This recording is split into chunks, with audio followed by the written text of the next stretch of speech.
Rise ঘুমে থেকে ওঠার আগে আমার একটা বঙ্গাইগার ভাড়া হয়ে গেল, তো এখন আমার ইমার্জেন্সি যাওয়া লাগে, এই জন্য তো হারাহারি করে দাঁত ঘষতেছি কয়লা দিয়ে। আপনারা আবার ভাবতে পারেন কলকেট থাকতি কয়লাতে দাঁত ঘষে গা, কারণ কলকেটটা মিঠা বস্তু, তো মিঠা বস্তু আমার মুখে গেলি জিবার পানি পড়ে। তো মিঠার কথা বাদ দেন, পোলা আইসে গোসুরা দড়ি নিয়ে এর জল্লই বানায় দেন, আগে জল্লই খেলাবো, জল্লের নিয়ে কান দিতেছে, এই জন্য কই জল্লইটা বাঁধাতে তাড়াতাড়ি আমি বঙ্গাইগাঁও যাই। তখন জল্লই বান্ধা শেষ হইলে এখন বাচ্চা যায় দেখি কি দিয়া কি রানছে একটু খাইয়া নিয়ে, তো আয়া দেখি বাগুন ভর্তা আর হয়েছে নায়ের তরকারি, মাইরা দিলাম 3 থালি।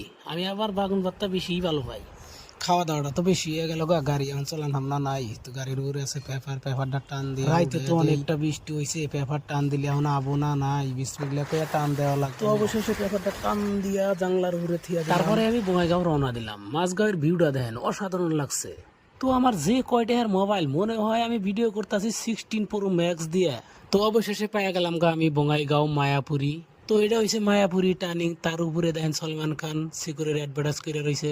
আবার এই জায়গায় দেখো কাপড়ের মার্কেটে হাতি আই না, এরা কি সুন্দর করে টাকা কামাইতেছে, ব্যাকে এই তামসা দেখতে আছে অসাধারণ কামাইয়ের টেকনিকটা করতে করতে বঙ্গাইগাঁও ওভার ব্রিজে আয়া পড়লাম। তো ওভার ব্রিজটা আপনারা এইভাবে কিভাবে করে দেখবেন, তাই একটা হেলিকপ্টার উপর দিয়ে উড়িয়ে দিলাম। তো ওভার ব্রিজটা দেখে আপনাদের কিরকম মজা লাগলো অবশ্যই কিন্তু কমেন্টে জানাবেন। তারপরে আপনারা ঘড়ির কাঁটাটা দেখেন কি সুন্দর। তো আশা করি অনেক করে মজা দিবার পারছি। ইতিমধ্যে আয়া পড়লাম আমি বঙ্গাইগাঁও। আজকের মতো বলো তো এই পর্যন্ত ভিডিওটা কিরকম হলো অবশ্যই কিন্তু কমেন্টে জানাবেন।